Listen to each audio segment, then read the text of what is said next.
अल्हम्दुलिल्लाहि रब्बिल आलमीन वस्सलातु वस्सलामु अला अशरफिल अंबिया'i व सय्यिदिल मुरसलीन व अला आलिहि व अस्हाबिहि अत्तय्यिबीन अत्ताहिरीन वअलैना मअहुम अजमईन अम्मा बाद। अऊज़ु बिल्लाहि मिनश शैतानिर रजीम।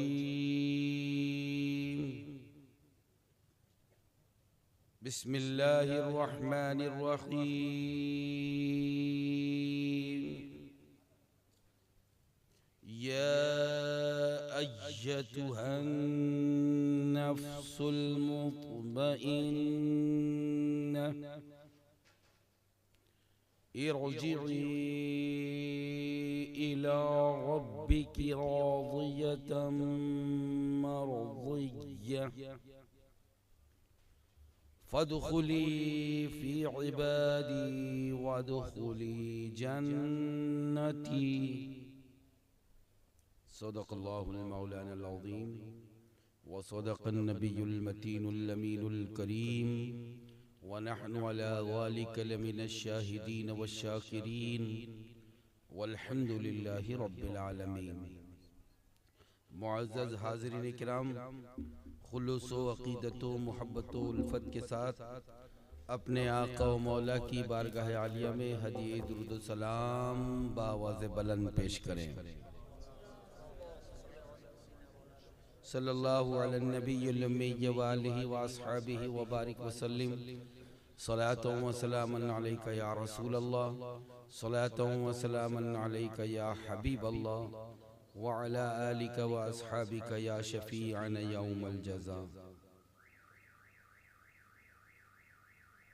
हज़रात, ये तो सारी दुनिया की मानी हुई हकीकत है कि एक न एक दिन सबको मौत है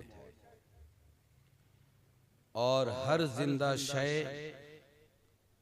एक न एक दिन मौत से हमकिनार होगी, इसमें किसी को शक नहीं।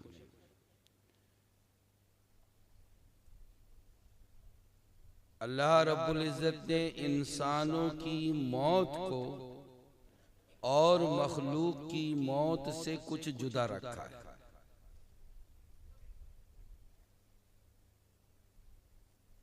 आक़ाए दो आलम सल्लल्लाहु अलैहि वसल्लम ने फरमाया कि मौत में सख्तियां हैं। और कब फरमाया? जब आप इस दुनिया से तशरीफ ले जा रहे थे। और यूं भी फरमाया गया कि मौत की सख्तियों की मिसाल ऐसी है जैसे कोई कांटेदार दरख्त हो और कपड़ा सूखने के लिए उस पर डाल दिया जाए, तेज हवा चले और वो कपड़ों को हर तरफ से दरख्त में दबा दे, कांटों में वो कपड़ा सब तरफ से उलझ जाए। अब ऐसी हालत में एक ताकतवर इंसान आए, कपड़े का कोना पकड़कर ताकत से खींच ले, तो पूछा गया कि क्या हाल होगा उस कपड़े का? अल्लाह व रसूलुहु आलम, सरकार ने फरमाया कि उसका तार तार जुदा हो जाएगा। यही हाल मौत का होता है कि जब फरिश्ते मौत इंसान की रूह निकालता है तो बदन का एक एक हिस्सा तार तार हो जाता है। बहुत सी मर्तबा मैयतों को तकलीफ महसूस हमें नहीं होती कि इसको तकलीफ हो रही है। जब तार तार जुदा हो रहा है तो महसूस होना चाहिए कि मैयत तड़प रही है, महसूस होना चाहिए कि मरने वाला बहुत ज्यादा बेचैन है, लेकिन ऐसा होता नहीं, वो सुकून और इत्मीनान की हालत में नजर आता है। तो इसके लिए हजरत इमाम गज़ाली रहमतुल्लाह ताला अलैह ने हजरत अबू सईद खुदरी के हवाले से नकल किया है, ये असर हो या हदीस, वो फरमाते हैं कि हजरत इजराइल अलैहिस्सलाम जब रूह निकालने के लिए आते हैं तो हजारों और लाखों फरिश्तों को, अपने मातहत फरिश्तों को पहले मैयत के साथ पास भेज देते हैं। एक लम्हा पहले, 2 लम्हे पहले या और कुछ वक्त पहले हजारों और लाखों फरिश्ते जिसका इंतकाल होने वाला है उसके करीब आते हैं और उसके रोंगटे को जकड़ लेते हैं। इसलिए इंतकाल करने वाले की तड़प, इंतकाल करने वाले की बेचैनी का हमको एहसास नहीं होता है। बेशक रूह के निकलने में तकलीफ जरूर है, लेकिन इसी के साथ ये भी है कि कुछ अल्लाह के बंदे वो हुआ करते हैं कि जिनकी रूह आसानी से निकल जाया करती है।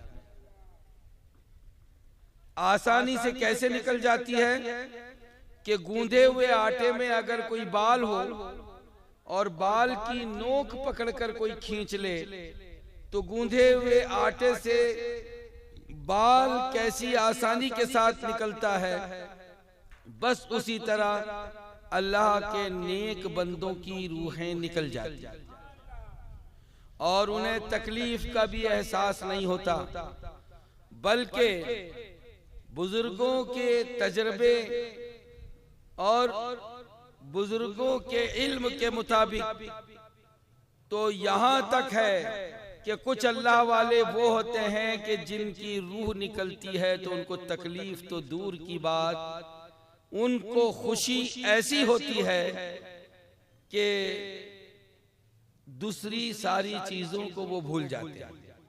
दोस्तों अहबाब को, अपने घर वालों को, माल और दौलत को, शागिर्दों को, रिश्तेदारों को, सबको वो भूल जाते हैं और रूह निकलने की खुशी में उनको कुछ महसूस नहीं होता।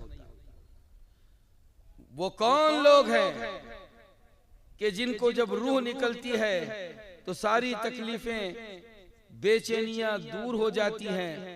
तो आइए इस सिलसिले में ये कैसे हो सकता है, तो आप देखें कुरान शरीफ में उन औरतों का जिक्र किया गया है कि जिन्होंने हजरत यूसुफ अलैहिस्सलाम का जलवा देखकर जब अपनी उंगली काटी तो साफ मौजूद है कि उंगली में नींबू मौजूद है, दूसरे हाथ में छुरी मौजूद है, छुरी चली, नींबू के साथ उंगली भी कटी और उस जख्म पर नींबू का रस भी लगा, लेकिन उनको अपनी उंगली के कटने का एहसास नहीं हुआ कि उन्होंने यूसुफ अलैहिस्सलाम के हुस्न मुबारक को देखा तो ऐसी खो गई कि किसी दर्द का उनको एहसास नहीं।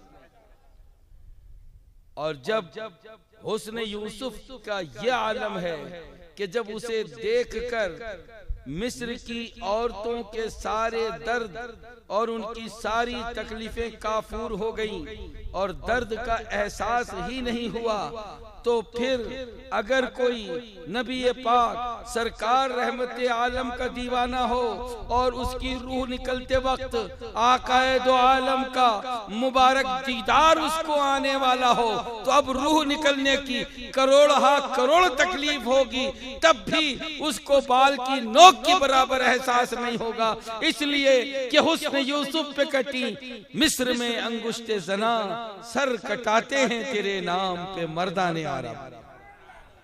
सहाबा ने सर कटा दिए, मैदान में सर कटा दिए, बाजू कटा हुआ है, जख्म उससे खून उससे निकल रहा हुआ है, सहाबा किराम मैदान जंग में क्या आलम होता था, आप देख लीजिए अहादीस करीम। हजरत खालिद इब्न वलीद रज़ी अल्लाह ताला अन्हु से एक रिवायत है, वो फरमाते हैं कि जब हम सरकार के साथ किसी जंग में होते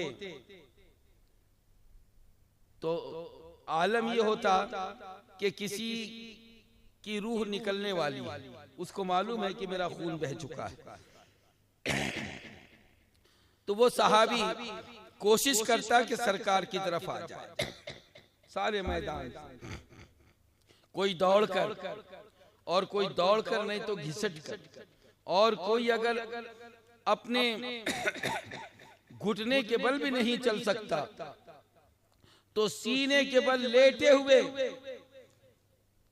खिसक खिसक कर सरकार के कदमों में आने की कोशिश करता। और जब वो पूरा बदन जख्म से चूर चूर है तो ऐसे सहाबी आका के कदमों में आकर अपना सर रख देता और ये ऐलान करता था, फुज़्तु बिरब्बिल काबा, रब्बे काबा की कसम में कामयाब हो।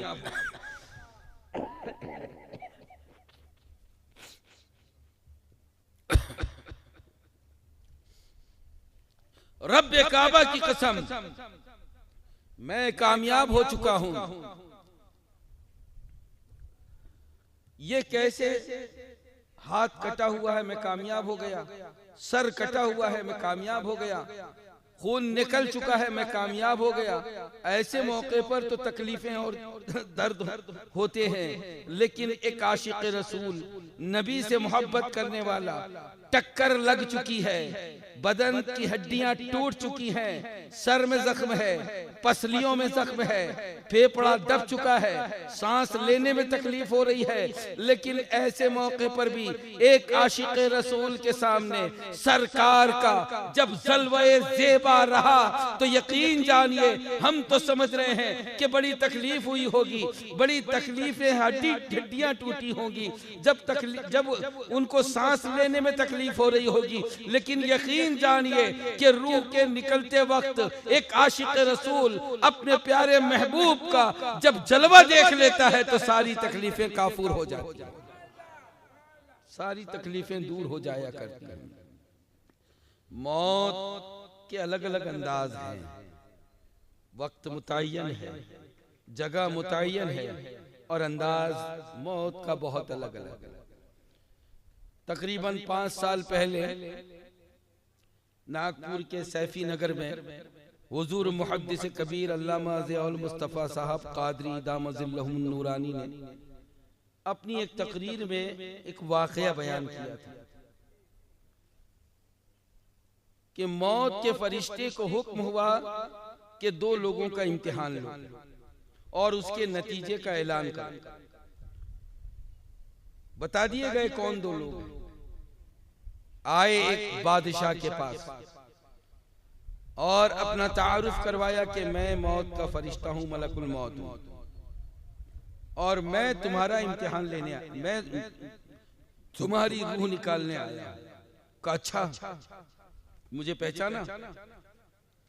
तो शक हो रहा था, तो मौत के फरिश्ते ने अपनी सूरत दिखाना शुरू की। एहसास हो गया कि ये इंसान की शक्ल में जरूर है, लेकिन वाकई मौत का फरिश्ता है। कहा अच्छा ठीक है, तो एक काम ऐसा करो कि मुझे अपने खानदान के लिए कुछ वसीयत लिख लेने दो, खजाने के लिए कुछ वसीयत लिख लेने दो, फौज के लिए कुछ वसीयत लिख लेने दो। तो मौत के फरिश्ते ने कहा कि जब मैं आ जाता हूं तो किसी काम के लिए मोहलत नहीं मिलती। फौरन रूह कब्ज की और चले। दूसरे शख्स के पास आए। एक ऐसा शख्स था कि जो बहुत गरीब, ये तो बादशाह था, दूसरा बिल्कुल गरीब, ऐसा गरीब कि जिसने 2 दिन से खाना नहीं खाया, और दूसरे दिन अपने अहलो अयाल के पेट को भरने के लिए मजदूरी की, भूखे पेट, और जब शाम को मजदूरी की रकम मिली तो घर वालों को तसल्ली दी कि मैं बाजार जा रहा हूं, तुम्हारे लिए कुछ लाता हूं। खुद भूखा है, घर वाले भूखे हैं और बाजार जा रहा है। बाजार की तरफ जैसे ही वो शख्स गया, जाने लगा, तो वही मौत का फरिश्ता हाजिर हो गया और उसने कहा कि देखो मैं मौत का फरिश्ता हूं, मैं तुम्हारी रूह निकालने आया हूं। तो उन्होंने खुश होकर कहा, अरे मैं तो इंतजार कर रहा था, अभी निकालो, अभी निकालो, अभी निकालो। जब मौलकुल मौत ने रूह निकाल ली तो अपने नतीजे का ऐलान किया कि देखो जिसने मौत की मोहलत मांगी उसका आलम यह हुआ कि उसकी मौत के बाद उसके वजीर ने उसके बेटों को भी कत्ल कर दिया, उसके खानदान को तबाह कर दिया और उसकी हुकूमत पर कब्जा कर लिया। और जिसने मोहलत नहीं मांगी, अल्लाह की रजा पर राजी रहा, अल्लाह ने ये करम किया कि उसके खानदान में किसी अल्लाह वाले ने सोने और चांदी से भरा हुआ एक ऐसा तबाक लाकर पेश किया कि उसके बच्चे और उसका खानदान मालदार हो। ऐ लोगों, इस बात को जहन नशीन कर लो अच्छी तरह कि अल्लाह की रजा पर राजी रहो। कोई सोच नहीं सकता है मौत आ जाती है, इतनी जल्दी कोई कैसे चले जाएगा। कोई सोच नहीं सकता है कि मैं अभी यहाँ जलसे में बैठा हूँ और सुबह भी हो या ना हो। कोई सोच नहीं सकता कि एक तकरीर करने वाला यहाँ तकरीर कर रहा हो और तकरीर करने के बाद उसे अपने घर तक पहुँचना नसीब हो या ना हो। लेकिन ऐ दुनिया के इंसानों, मौत जो पर हक है उस पर मुकम्मल तौर पर राजी रहो। ईमान वाला राजी रहता है और उसे रूह निकलते वक्त वो आशिक़ रसूल है तो नबी पाक की मोहब्बत में उसे रूह निकलने की कोई तकलीफ नहीं होती है। रूह ऐसे निकलती है कि जैसे गूंदे हुए आटे में से बाल निकाल लिया जाता है।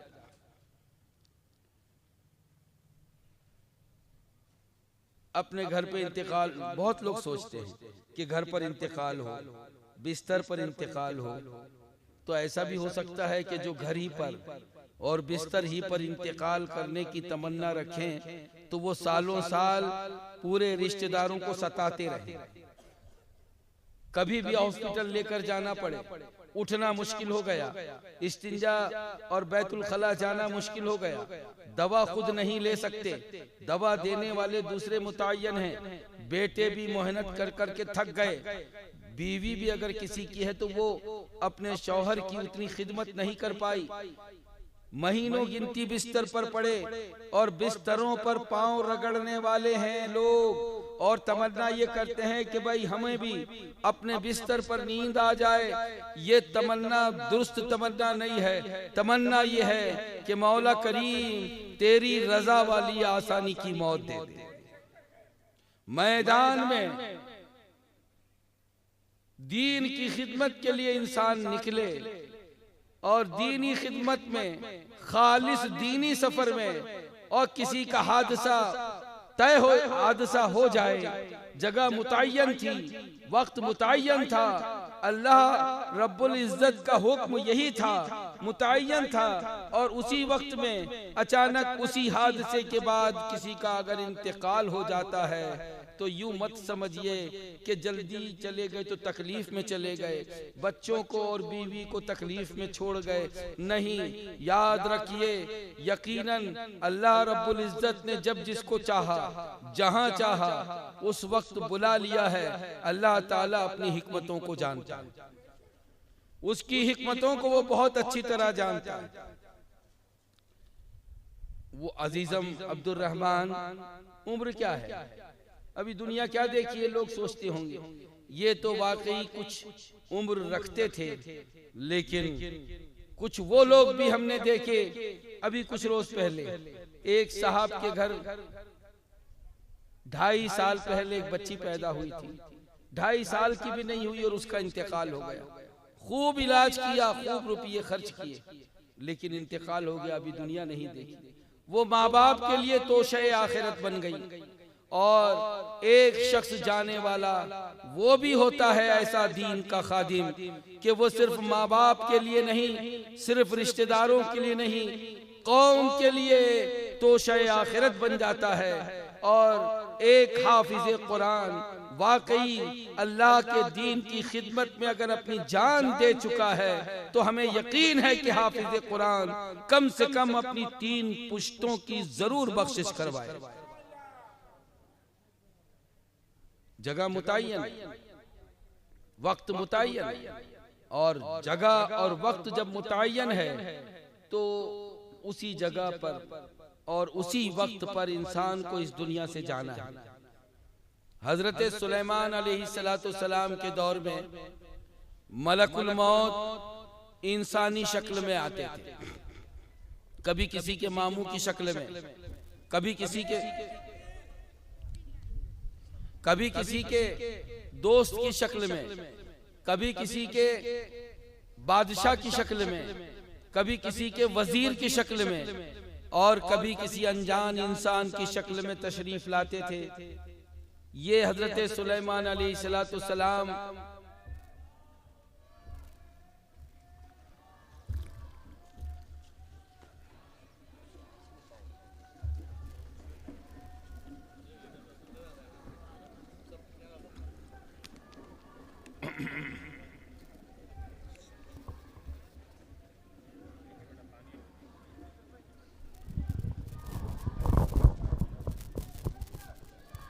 नारे तकबीर, नारे रिसालत, आमदे हुजूर हकीम शरीयत, आमदे दामादे हुजूर ताजु शरिया, आमदे शहजादे हुजूर अमीन शरीयत, आमदे शेरे रजा, आमदे शेरे रजा हजरती अल्लामा मुफ्ती सलमान रजा साहब क़िबला।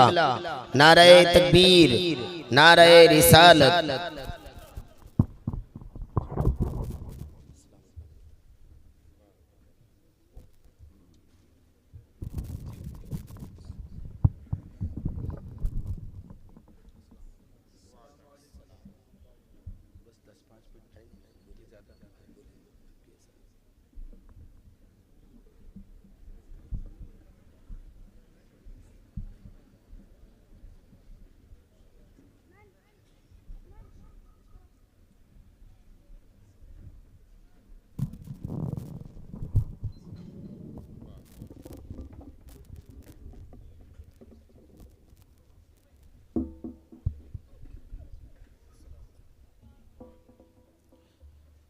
दुरूद पाक का नजराना पेश करें। अल्लाहुम्मा सल्लि अला सय्यदिना व मौलाना मुहम्मदिन व आलिहि व अस्हाबिहि व बारिक वसल्लिम सलातन व सलामन अलैका या रसूलल्लाह, सलातन व सलामन अलैका या हबीबल्लाह।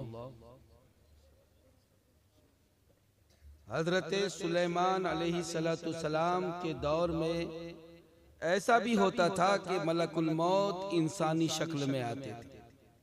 दरबार सजा हुआ है, वज़रा बैठे हुए हैं, इंसानी शक्ल में मलकुल मौत आए, कुछ सुलेमान अलैहिस्सलाम से गुफ्तगू की और वापस चले गए। हजरत सुलेमान अलैहिस्सलाम ने अपने वजीरों से पूछा, अभी जो आए थे जानते हो कौन है? कहा नहीं हुजूर। फरमाया आपने कि ये मलकुल मौत थे, इंसानी शक्ल में आए।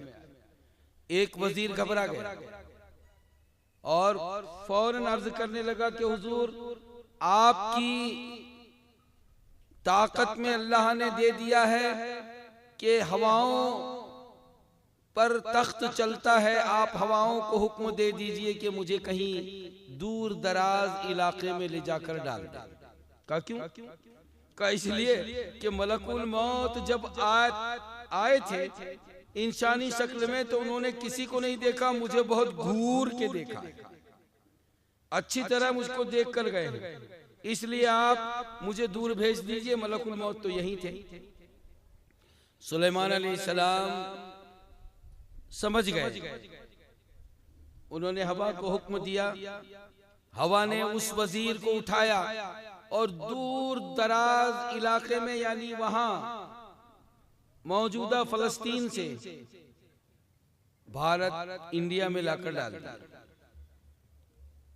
फिर थोड़ी देर के बाद मलकुल मौत हाजिर दरबार हुए। तो हजरत सुलेमान अलैहिस्सलाम ने कहा कि देखो मेरे यहाँ आते हो तो इधर उधर किसी को घूरा मत करो, गुस्से से देखा मत करो। कहा क्या मामला हुआ हुजूर?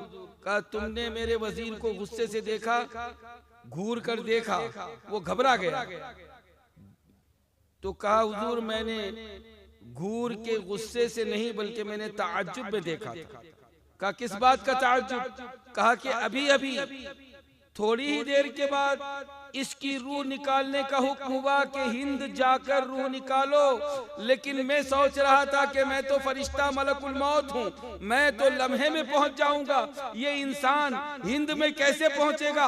अल्लाह के हुक्म से जब मैं हिंद पहुंचा तो क्या देखता हूँ कि जिसकी रूह हिंद में निकालने का हुक्म हुआ था वो वहीं पर मौजूद नजर आया। जहां रूह निकलने वाली होती है इंसान वहीं पहुंच जाया करता है। किसी की रूह बिस्तर पर, किसी की रूह घर पर, किसी की रूह और कहीं पर है निकलती है। तो रूह निकलने का जो वक्त है वो भी मुतअय्यन है और रूह निकलने की जो जगह है वो भी मुतअय्यन है। हम और आप बहुत मर्तबा ये सोचते हैं कि फला आदमी बहुत इंजुरी रखता है, जख्म बहुत रखता है, हड्डियां और पसलियां टूटी हुई हैं, सांस लेने की भी तकलीफ हो रही है। इतने में कितना ही वक्त ऐसे ही गुजर जा रहा है, यकीनन देखकर महसूस तो होता है, लेकिन मैं नहीं समझता कि जो एक आशिक़े रसूल हो और इस दुनिया से जाए तो जाने जिंदगी भर जिन पर दुरूद पढ़ता रहा, जिंदगी भर अदब के साथ जिनकी बारगाह में सलातो सलाम का नजराना पेश करता रहा, जिंदगी भर जिस अजीमुशान नबी दो आलम सल्लल्लाहु अलैहि वसल्लम की मोहब्बत की जोत जगाता रहा, यकीन जानिए अल्लाह ने ऐसी शख्सियत के सामने उसी के महबूब का चेहरे मुबारक कर दिया होगा और वो महबूब के चेहरे मुबारक के देखने में ऐसे मगन हो गए कि उनको रूह निकलने की और मर्ज की, हड्डियों के टूटने की और उनके अपने बदन में सांस लेने की तकलीफों से, सर की तकलीफों से सारी की सारी नजात अल्लाह ने अता कर दी। और वो ऐसी शख्सियत के जिंदगी भर कौम के लिए खिदमत करते रहे और आखिर में अगर जान दी है तो यकीनन दीनी खिदमत के लिए ही जान, दीनी सफर के लिए जान। ये मामूली बात नहीं है, ये किस्मत वालों के लिए बात है। और अल्लाह ताला ये मकाम और ये मनसब सबको अता नहीं फरमाता। रूह का मामला बड़ा अजीब व गरीब है और रूह निकलने का मसला सबका एक सा नहीं है। और ऐसा भी है कि फरिश्ते अजल जो है बहुत मशहूर है कि फरिश्ते अजल किसी से पूछता नहीं है, किसी से पूछकर मौत नहीं आती। लोग बहुत मशहूर है, कहते हैं कि मौत का कोई भरोसा नहीं, लेकिन ये जुमला जितनी हद तक दुरुस्त है इससे कहीं ज्यादा दुरुस्त ये है कि मौत का तो भरोसा है कि एक न एक दिन आएगी, जिंदगी का भरोसा नहीं। ये कब चली जाए, ये कब बेवफा हो जाए, तो जिंदगी का भरोसा नहीं है, भरोसा मौत का है। और जिन लोगों ने अपनी मौत पर भरोसा किया और अल्लाह की रजा में राजी रहकर हमेशा अपनी मौत के लिए तैयार रहते हैं, उनके लिए रूह का निकलना इंतहाई आसान हो जाता है। यही बात तो इस्लाम के मुखालिफिन समझ ही नहीं पाते, इसी बात को समझ नहीं पाते कि मर इंतकाल हो रहा है, हाथ कटा हुआ है, मैदान जंग है, खून निकल रहा है, आंखें उसके हल्के से बाहर आ गई, पूरा खून बदन से निकल गया, बदन पीला हो गया है, और वो कोशिश कर रहा है मैदान जंग में कि अपने आका की खिदमत में किसी तरह पहुंच जाए, घिसिट घिसिट कर पहुंच रहा है, सीने के बल जा रहा है, और जब कदमों के करीब आ गया तो वो ऐलान कर रहा है कि फुज़्तु बिरब्बिल काबा, रब्बे काबा की कसम मैं कामयाब हो गया। लोग कह रहे हैं अरे हाथ कट रहा है, कह रहा है कामयाब हो गया। वो कह रहे हैं कि सर कट रहा है, खून निकल रहा है, और कह रहा है कामयाब हो गया। तो लोगों को कामयाबी की डिफिनेशन अभी मालूम नहीं है। मुसलमान के सामने कामयाबी ये नहीं है कि पूरी जिंदगी के साथ, पूरी हरारत के साथ, पूरी कुव्वत के साथ इंसान दुनिया में जिए तभी कामयाब होता है। नहीं, ईमान वाला दुनिया में जीकर भी कामयाब होता है, दुनिया से जाकर भी कामयाब होता है।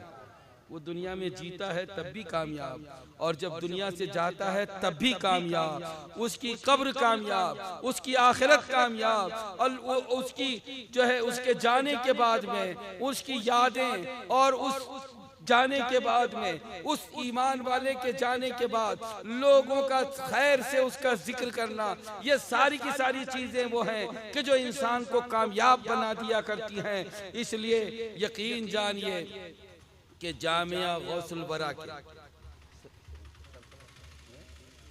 नाज़िम आला मामूली बात नहीं है, और उसके लिए अनथक कोशिशों में मसरूफ रहने वाली जात, और वो अजीजम अब्दुर्रहमान के जिन्होंने अभी से नहीं साल हा साल से उलमाए अहले सुन्नत की खिदमत की, और जहां मौका नसीब हुआ तकरीरों का वहां गए, और जहां मौका नसीब हुआ आलिम दीन की खिदमत का करते रहे, और अल्लाह ने आलिम दीन की खिदमत में ही इस दुनिया से उठा लिया, उलमा की खिदमत में इस दुनिया से उठा लिया।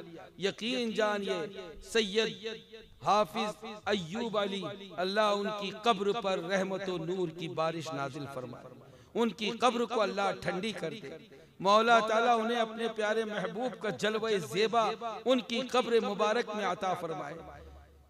ता हश्र लहराएंगे कब्र में चश्मे नूर के, जलवा फरमा होगी जब तलात रसूलुल्लाह की, और लहद में इश्क़ रुके शह का दाग लेके चले, अंधेरी रात सुनी थी चराग लेके चले। चराग नहीं, इश्क़ रसूल के कई चराग के जिन्होंने मिलादुन नबी के जलसों को कामयाब करने के लिए, इश्क़ रसूल की जोत जगाने के लिए अनथक कोशिशें की हो, लोगों को मोहब्बत रसूल से, इश्क़ रसूल से करीब करने के लिए अपनी सेहत को नहीं देखा, अपने घर बार को नहीं देखा, कोई बहुत बड़ा घर बनाकर नहीं बैठ गए, कारों में घूमने की तमन्ना नहीं रखते थे। सादगी वाली जिंदगी है, सादगी वाला खाना है, सादगी वाले कपड़े हैं। ये सब क्यों था? ये इसलिए था कि रसूलुल्लाह सल्लल्लाहु अलैहि वसल्लम की मोहब्बत का जो उन्होंने चराग अपने दिल में जलाया था, उसी चराग की रोशनी से मुसलमानों ने निजामाबाद के कितने ही दिलों में इश्क़ रसूल का चराग रोशन कर दिया, और अब लहद में इश्क़ रुखे शह का दाग लेके चले, अंधेरी रात सुनी थी चराग लेके चले। उन्हीं की ताज़ियत में और उन्हीं के चहलुम में आज का ये जलसा है, और उनकी जिंदगी और उनकी का इस दुनिया से जाना, उनकी जिंदगी उनकी मौत, ये दोनों हमारे लिए मिशल राह है। जिए तो दीन की खिदमत में जिए, और दुनिया से गए तो दीन की खिदमत ही में दुनिया से गए हैं। दुनिया से गए हैं तो वो इश्क़ रसूल और मोहब्बत रसूल के इनक़िलाबी कदम को आगे बढ़ाते हुए इस दुनिया से तशरीफ ले गए हैं। और देखिए कि कैसे कैसे लोग इस दुनिया से गए, और कैसे कैसे लोग जो दुनिया में रह गए लेकिन इसके बावजूद उनकी कोई वक़्त नहीं, उनकी कोई अहमियत नहीं, और चले जाने के बाद दुनिया, चले जाने से पहले भी, चले जाने के बाद भी उनकी एक अजीम शान। अब आप देखें कि हाफिज अय्यूब, सैयद अय्यूब अली साहब, अल्लाह उनकी कब्र को रहमत और नूर से भर दे। लग तो रहा है चले गए, लेकिन मैं ये समझता हूँ कि निजामाबाद में वो भी हैं, जामिया गौसुल वरा की शक्ल। आज मैंने जब देखा कि जिस इमारत का ख्वाब उन्होंने देखा था उसका स्लैब भी तैयार मैंने देखा है। जब तक ये इमारत रहेगी और इंशाअल्लाह क़यामत तक रहेगी, जब तक इसमें तालीम होती रहेगी, जब तक इसमें क़ाल अल्लाह क़ाल रसूल की सदाएं बुलंद होती रहेगी, एक एक लम्हे का सवाब उनको मिलने वाला है। और उनके साथ जो जो लोग उनके रफ़क़ा हैं, सबको इस अज़ीम शान दीनी खिदमत का एक एक लम्हे का सवाब मिलने वाला है। ये ऐसा सवाब जारिया है जो क़यामत तक रुकने वाला नहीं। अगर 100-200 साल के बाद इमारत टूट जाए या फिर लोग मदरसा ही बंद कर दें, तो आप क्या समझ रहे हैं कि सवाब रुक जाएगा? नहीं, सवाब नहीं रुक जाएगा। जिसको पढ़ाया है उसने किसी को पढ़ाया, फिर उसने किसी को पढ़ाया, फिर उसने किसी को पढ़ाया, फिर उसने किसी को पढ़ाया। ये सिलसिला क़यामत तक चलता रहेगा। इसे कोई रोक नहीं सकता कि दीन इस्लाम हमेशा मौजूद रहेगा, हक पर कायम रहने वाले हमेशा मौजूद रहेंगे। और जब तक पढ़ाए हुए लोग, जब तक पढ़ाने का इंतजाम किया था उसमें जिन लोगों ने पढ़ा है, जब तक ये लोग दुनिया में रहेंगे तब तक उनका सवाब, वो जाएंगे तो उन्होंने जिसको पढ़ाया उसका सवाब, वो जाएंगे तो उन्होंने जिसको पढ़ाया उसका सवाब, यहाँ से वहां तक पूरी चैन को मिलता रहेगा। अरे एक तालिब इल्म सूरह फातिहा याद कर रहा है, उसको भी सवाब मिलेगा। तो आप सोच रहे होंगे कि क़यामत तक तो हजारों लोग हो जाएंगे, हजारों को सूरह फातिहा पढ़ने का सवाब मिलेगा। तो सुन लो, हाँ मिलेगा, इसलिए कि हमारी सोच महदूद है और अल्लाह के खजाने में कोई कमी नहीं, वो लामहदूद है, वो सबको देता है और किसी के सवाब में कमी नहीं आती है और सबको बराबर मिलता है। इसलिए आप ये समझिए कि हजरत हाफिज सैयद अय्यूब अली साहब क़िबला का इस दुनिया में रहना हमारे निज़ामाबाद के लोगों के लिए, जब वो हयात अपनी जिंदगी में थे तब भी रहमत था और अभी दुनिया से चले गए तब भी रहमत है। इसलिए कि इतनी बड़ी रहमत का साया, इतनी बड़ी रहमत का इंतजाम करके वो दुनिया से गए, गुमनामी के आलम में नहीं गए और अपने आमाल को वैसे ही अपनी हद तक छोड़ कर नहीं गए हैं। उन्होंने अपने लिए आखिरत का बहुत बड़ा जरिया तैयार कर लिया है और क़यामत तक सवाब का एक मीटर चालू कर लिया। सवाब का मीटर चालू है, चले गए मीटर चालू है, कब्र में है मीटर चालू है, 50 साल हो गए मीटर चालू है, 100 साल हो गए मीटर चालू है। ये अजीब मीटर है, ये सवाब का जो मीटर है ये कितना अजीब मीटर है कि दुनिया के मीटर अगर हो तो कोई हो सकता है कि किसी तकनीकी खराबी की वजह से रुक जाए, लेकिन ये अल्लाह रब्बुल इज्जत की तरफ से सवाब देने का जो वादा है, नबी पाक की तरफ से जो सवाब देने का वादा है, ये मीटर कभी तकनीकी खराबी में आता ही नहीं है और कभी ये रुकता ही नहीं है। इसलिए जो इंसान उनको जानता है वो उनकी जिंदगी से सबक ले और अपनी जिंदगी को बहुत ज्यादा दीन की खिदमत के लिए और अल्लाह रसूल के अहकाम को दूसरों तक पहुंचाने के लिए, इश्क़ रसूल के पैगाम को दूसरों तक पहुंचाने के लिए वैसे ही अनथक कोशिश करे और वैसे ही उसकी जिंदगी रहे और वैसे ही नूरानी उसकी हयात रहे। अल्लाह करीम हम सबको हाफिज अय्यूब अली साहब क़िबला की जो खिदमात हैं उन खिदमात से नसीहत लेने की तौफीक अता फरमाए और फिर मौला ताला जैसे हाफिज अय्यूब अली साहब को अपनी रजा के साथ अल्लाह रब्बुल इज्जत ने दीन ही की का काम करते हुए, दीन ही की खिदमत करते हुए दुनिया से उठाया है। ऐ मौला करीम तेरी रजा के साथ दीन की खिदमत करते हुए हमें भी दुनिया से उठा ले। अभी मुझे आज किसी ने खबर दी है कि एक आलिम दीन मसलक अहले सुन्नत के नांदेड़ में उनका इंतकाल हुआ। ईशा की नमाज पढ़ा रहे थे, सजदे के आलम में थे और बस उसी आलम में उनकी रूह निकल गई। कैसा प्यारा अंदाज है, ऐसा रूह निकलने का अंदाज है कि जिस पर सब रश्क करते हैं। और उसके कुछ रोज पहले, अभी कुछ सालों पहले आपने अहले सुन्नत वल जमाअत के बेहतरीन मुकर्रिर और बेहतरीन कारी हजरत कारी रदिउल्लाह साहब के बारे में आपने बेशक सुना है कि हो गई मेरी गजल बढ़कर कसीदा नूर का और गर्दन ढलक, हो गई मेरी गजल। बढ़कर कसीदा नूर का, नूर आला हजरत का नूरानी कसीदा पढ़ते हुए नूर के आलम में अपनी जिंदगी, अपने कसीदे को, जिंदगी के कसीदे को गजल बनाते हुए, गजल के लफ्ज से समझिए गजल क्यों कह रहा हूं मैं, इसलिए कह रहा हूं कि वो इश्क रसूल पर, नबी की अजमत पर हर तरह से तकरीर करते थे। कुरान की आयत से भी साबित करते थे, अहादीस करीमा से भी साबित करते थे, बुजुर्गों के अक़वाल से भी साबित करते थे, और आला हजरत के अशार तो ऐसे मगन होकर पढ़ा करते थे कि जब वो आला हजरत के अशार पढ़ते थे तो ऐसा लगता कि इनका रोंगटा रोंगटा आला हजरत की मोहब्बत में डूबा हुआ है। वो जब नबी पाक की अजमतों को, नबी पाक की नबूवत को साबित करते थे तो सिर्फ हमारी किताबों से नहीं, गैरों की किताबों से भी, गैरों के अक़वाल से भी साबित करते थे। पूरा मजमा जब उठता था तो आशिक रसूल बनकर उठा करता था। ऐसा शख्स जब दुनिया से गया है तो नबी पाक की मोहब्बत में, आला हजरत का इश्क में डूबा हुआ शेर पढ़ते हुए दुनिया से जा रहा है। तो कुछ लोग वो होते हैं कि जिनकी मौत पर भी लोगों को रश्क होता है।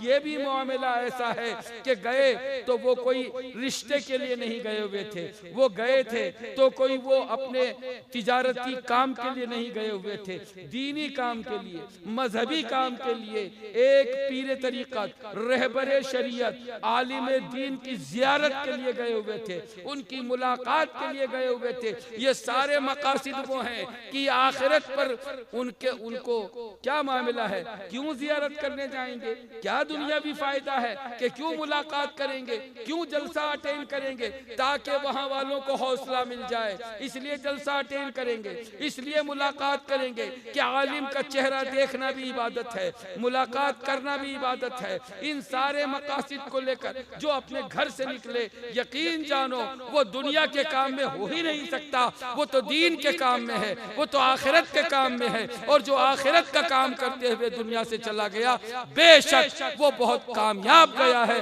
अब आखिर में अर्ज करूंगा कि हमारे हाफिज अय्यूब अली साहब और अजीजम अब्दुल रहमान साहब अगर दुनिया से गए हैं तो यकीन जानिए उनका बीमार, उनका मर्ज वो भी कामयाब है।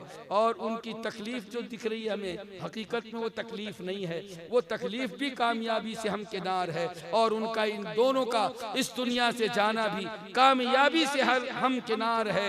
ऐ दुनिया के लोगों, सिर्फ दुनिया में जी लेना कामयाबी नहीं है, बल्कि हदीस करीमा से पता चलता है कि जैसे दुनिया में जीना कामयाबी है, ऐसे ही अगर सही मौत हो जाए तो इंसान की मौत भी इंसान को आखिरत में कामयाबी से हमकिनार कर दिया करती है। मौला करीम उनकी कब्र पर रहमत और नूर की बारिश कर दे। मौला जामिया गौसुल वरा को खूब तरक्की अता कर दे। मौला इसके कामों में चार चांद लगा दे। ए मौला उनके जो साथी हाफिज मुहियुद्दीन और मौलाना शाहिद रजा वगैरह जो भी इसके काम में लगे हुए, इनको हौसला दे दे, इनको कुव्वत दे दे, इनको सेहत दे दे, इनको आफियत अता कर दे, ऐसी आफियत अता कर दे कि उनकी यादगार ये इदारा जिसके वो नाज़िम आला थे, ये ऐसा इदारा बन जाए कि इलाके में दूर दूर तक तलबा की तादाद के एतबार से, बच्चों की सलाहियत के एतबार से, बच्चों की तरबियत के एतबार से एक मिसाली इदारा हो। और उलमाए अहले सुन्नत, उलमाए इज़ाम की दुआएं ऐसी इसको मिल जाए कि ता क़ियाम क़ियामत ये इदारा मसलक आला हज़रत की तरवीज व इशा